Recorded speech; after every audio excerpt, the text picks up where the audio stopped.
Okay, welcome everyone to my channel. This is Dominic. I would like to talk about the electric drive unit manufacturing. Okay, first of all, what are the electric drive units? I will explain the details in the later slide. But first of all, I'd like to give a brief impression of the electric drive unit. As you can see, there are two EDUs in the one in the front and the one in the back. The EDU are responsible for taking the energy from the battery and output the torque and speed for the wheels and to drive the electric cars. Okay, and my job was to produce the EDUs, so I will share my experience related to the manufacturing part. Okay, and next page is my introduction. My name is Dominic. I worked over a decade about the electric drive units, the EDUs. I worked as a mechanical engineer and the new product launch manager in my past 10 years career. I worked for Continental, I worked for Eaton and Cato. And these are all tier one companies in the industry. They are quite famous. So why do I make this series of videos? I would like to share my experience and to help the starters as manufacturer engineers or launch managers or project managers to uh, to help them to get them started. So when I was a mechanical engineer, I changed my career path to the launch manager. I did not know what launch was about, and I do not know the manufacturer cost calculation, and I don't know how to manage people, how to manage resource, and one thing I don't know, which is very important, was the supply chain of the product line, how to manage those suppliers. So I would like to share my experience related to these topics and to help my peers and especially the new starters. Okay, I will try to explain these concepts in the simplest words, and I will avoid all these technical terms. And all the content I cited can be found online. I will not cite any sensitive material which have a copyright problem. I will not use those. So I will put the sources on, and you can find it by yourself. Okay, at last, I would like to emphasize this is not a lecture, it's a discussion. Welcome to ask questions and to write emails to me. Okay, I will try to answer your questions as much as possible. Okay, next two pages of the slides are the contents um, of what I'm going to talk about in this course or in the series of videos. Um, I will use the Xmind file directly. Okay, I will explain them one by one. To manufacture a EDU, you need to take care of several topics. First one, you need to understand how the EDU works and the main parts of the structures and the function of the main parts of the EDU. I will explain them briefly in today's video. Okay, then the next big topic is about operation. Operation it's consisted by two topics. The first one is the product line launch, and the second one is the product line management, it's like the daily management operation. Okay, regarding to product line launch, I will cover the cost calculation. Normally, you have a task to quote the customer. You provide the manufacturing cost to your controller, and you need to understand how the cost is structured. Yeah, and you need to know the machine's cost. You have to estimate the machine cost. This relies on the experience and a lot of information that only the machine manufacturers have. Yeah, I can only share some basic information and my experience. And then cycle time calculation. You need to understand the cycle time, how to count them, and how to apply them into your manufacturing cost. Then I will give you a format or so-called a big Excel sheet, and to help you to do this cost analysis. Then the next topic is quality. Quality uh, normally you will come across with measuring tools, the quality check, Six Sigma topics. All these are very, very big topics. I'm not a quality manager or a quality expert. I can only share what I know to you. And if you are launch manager or you are a manufacturer engineer, uh, if you have questions regarding to the quality issues, go ask your quality guys. Okay, I will share the basics. And then the line sourcing. This is very important. How to source a product line. You need SOR, statement of requirement. This is very, very important. This defines your product line. And I will let you know what content will be needed in this SOR, how to plan your product line. Yeah, then the technical review. This is also very, very important. You will have constant meetings, regular meetings with your line suppliers, with other teams like R&D or quality. As a product line manager, you need to gather all these requirements and put it in SOR. Then the line supplier will embody them in their design, and you will review the design with them and make sure all the requirements are included. This is very, very important. Then the bidding. The bidding will be the commercial topic, but you need to know uh, how this bidding game works. Okay, and then the planning. The planning will be a project topic, project management. First, you need to understand what the OP gate and the quality gate. What are these? Normally, in the modern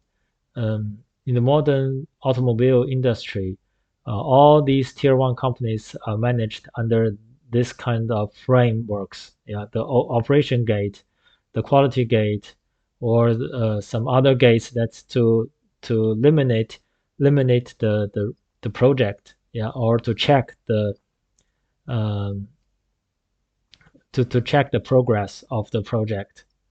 You need to understand what these are, and then you need to know the hierarchy of your launch team, who will be included, and how to assemble your launch team. Yeah, this is the quality gate. This is the project. Sorry, the project management topic. This is the planning. If you can deliver all the stuff at the correct quality gate, then your project will be smooth. Then the line building, and this is very important. The product line normally are built by the non-standard machine suppliers. It's not the standard machine like a milling machine or laser welding machine you can purchase it directly on the market. No, all these product lines are specifically designed for your product. Yeah, you need to understand how the line suppliers work, uh, how to manage those suppliers, and how to accept your product line, how to check, have your suppliers done the correct work, or have your suppliers do the correct job to make a deliverance. I will explain those in details to you. This is very important for the launch manager. Then the documentation. The documentation embodies all the informations or all the work that you've done. Write them down to conclude them into several big documents. I only listed these four. from my experience or from my view, these four uh, topics or these four documents are the most important ones. The BOP, Bill of Process, this carries all the information of the process, of your process. Um, to how from, for example, the screwing, yeah, the torque, the speed, where to support, where to hold the part, which kind of machine, is there any technical difficulties? All these are documented in BOP. I will give you examples of how to make them.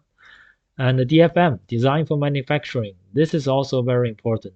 Mm, After you go through the BOP, you analyze the product, you go through the BOP, then the DFM will be listed out. Yeah, the step by step, part by part, you will give your designers, the R&D engineers, design suggestions, and the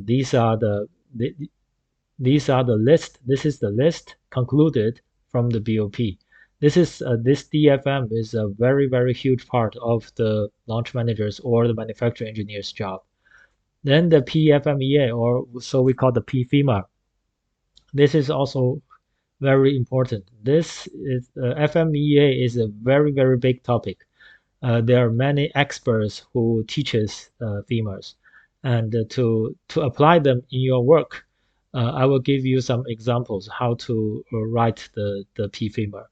And this PFEMA normally is to can help you to detect the problems that does not has not happened yet, and to make sure your line is perfect or flawless, or to cover every possible mistake, or to yeah to you can check any possible quality failures.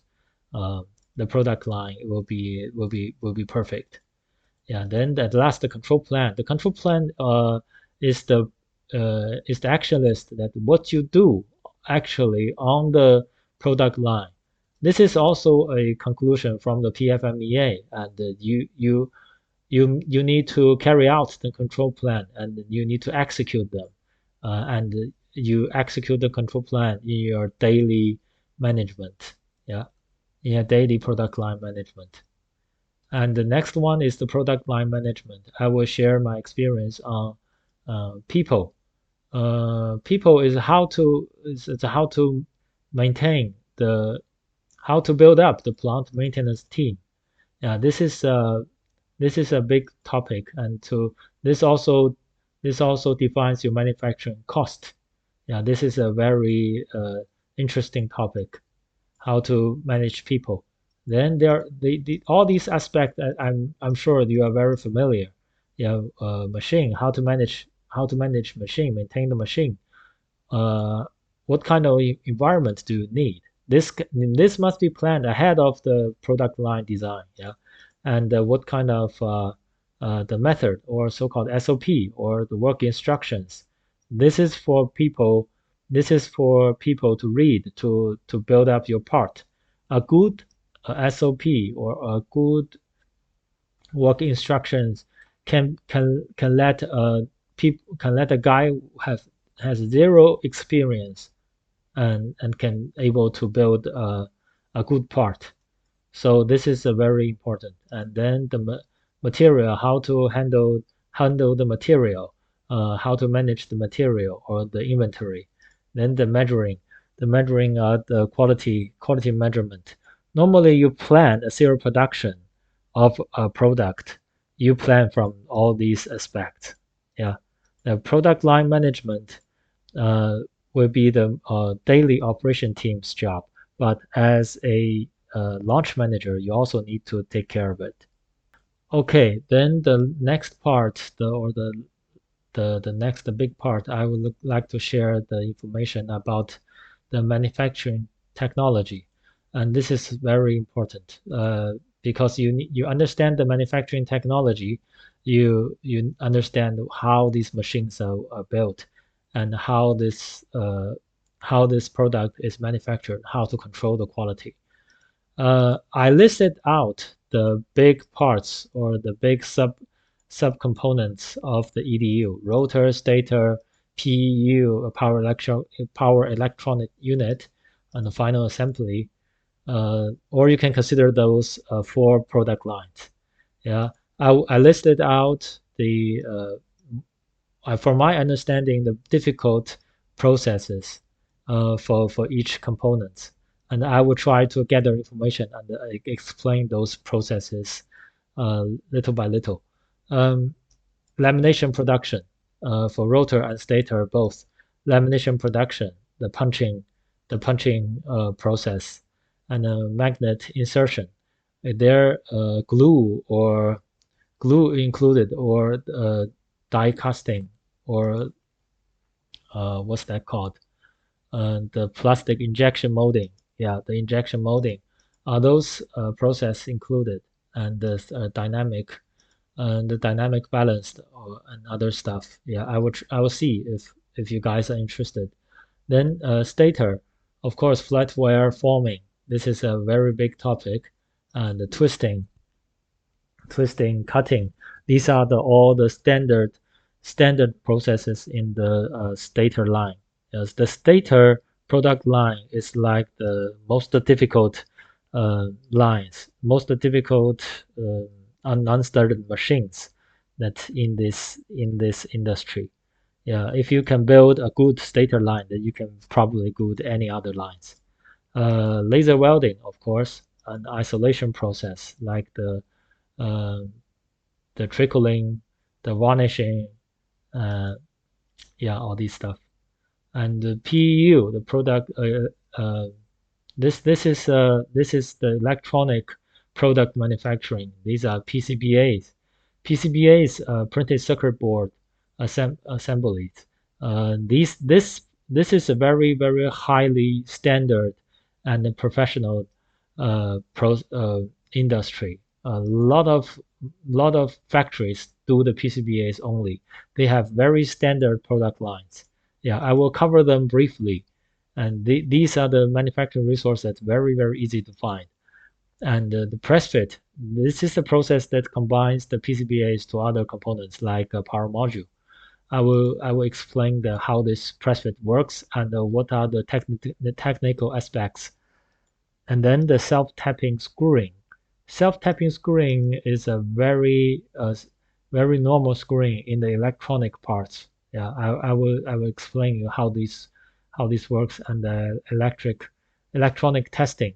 I'm a mechanical engineer. I'm not electronic engineer. So I don't know the exact detail of the electronic testing, but I will try to talk about the basic informations and how you plan your electronic testing devices. Yeah, then the final assembly. Final assembly, first, the rotor stator marriage. For a permanent magnet rotor, this is a very important process to to to put your rotor inside your stator. Yeah, and screwing, of course, glue dispensing, induction heating, and this is a very normal process. And pressing, yeah, press bearings, press your shaft socket, and press your there are many other parts that requires pressing on the product line. And finally, I did not list out is the EOL. Yeah, the EOL. I will try to write it down here. End of line test. And EOL tests not only the performance of the product, but also the uniformity. Or am I using the correct word? And the EOL test the torque, the speed of the EDU, and also the vibration, the NVH performance. Uh, the I will try to explain the UL part as much as possible, but I'm not expert on the UL. So let's see. Yeah. Okay, then let's get into the details about the EDU. Okay, as you can see, what is the EDU? The EDU is basically consisted by three major parts: the motor, stator, and rotor. Combined together, they call motor, the inverter, and the gearbox. Um, what the inverter does is to take the current from the battery, the DC current, transform it to AC current, and to then generate rotating magnetic field in the stator. And the stator then can drive the rotor to reach the current certain speed or rotating speed or torque. Then the speed and torque will be changed in the reducer. Uh, Normally, the highest rotating speed for the electric vehicles EDU is between 12,000 to 20,000 in the industry. But as you can see, this black shaft connects to the vehicle's wheel. This rotating speed is much lower. So this is where the reducer is put into work to reduce the speed to 1200 and 22 to 2200 RPM. Yeah, this is basically how the EDU works. And the EDU normally it has two types of liquid. One is the gearbox oil. Uh, it's stuck in the gearbox, and it is the gearbox oil and the gearbox technology is very traditional in the industry. Yeah, and the other part is the coolant water or glycol. It can be shared by inverter and the motor. Normally, the coolant liquid goes into inverter first, then goes into stator, then goes back to the thermal exchanger in the vehicle. But nowadays, there are oil-cooled motors as well. So the gearbox oil will be directly cooling the stator and the rotor, but the inverter still needs the glycol to cool down. Okay, and this is the inverter, the internal structure of the inverter. The inverter's most expensive part will be this one, the power module. Yeah, the power module, or the we call it the power electronic unit. Yeah, this one. This one is the internal structure of this one. You can find a lot of material online. I will not cover that topic right now. And the other part you can see the major part, the capacitor and the bus bars, and it integrated with the current sensors and the control board and the driver board. The driver board is already integrated on the power module by the press fit, normally by the press fit technology or by soldering. Yeah, and as you can see, there are many small parts in the inverter. These are based normally the Y capacitor or the small screws, the hall sensors, the connectors. All these are the standard parts in the power electronic industry. And this one is the coolant plate. The coolant plate takes heat away from the power module, and it will go to the thermal exchanger. Yeah. So this is basically how the inverter is consisted. Okay, then let's talk about the motor. To explain how a motor works, I I will cite this YouTube video, which is a very good one, which explains how the permanent magnetic motor works. And this is the stator, and this is the rotor. The video explains the structure and the basic working principle of the machine. Yeah, you guys can find the video and take a look. I will not do better than the video. But what I would like to point out is the structure of the stator and the rotor are very simple. Yeah, the stator is basically, you can see these are the copper bars. We call it the flat wires, copper. Nowadays, it's very widely used in the industry. And the rotor, there's a shaft going inside the lamination stacks, and then you insert the magnet in the socket. Yeah, and on the two sides of the shaft there will be bearings. Even though the structure is quite simple, the manufacturing process of the stator is like the pearl of the crown of the product line build. Um, to align all these small copper bars together and make sure their position is correct is not easy thing. Yeah, I would like to cover this in my future videos.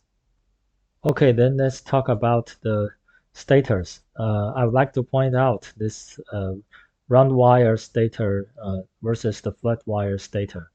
Um, in the automotive industry today, normally everybody uses the flat wire stator. Why? Because it has a higher slot fill factor. This gives the stator higher efficiency than the round wire. Uh, the manufacturing process of these two types of designs are quite different. Yeah, are quite different. But I'm going to talk about the flat wire stator build, and you can see a flat wire stator. Not only it has higher slot fill factor, it also provides lower end height. Yeah, and the lower the end height, the more copper you save. So this will be all I'm going to cover for today, and looking forward for you guys to give me feedback, and I will continue to produce the next video. Thank you.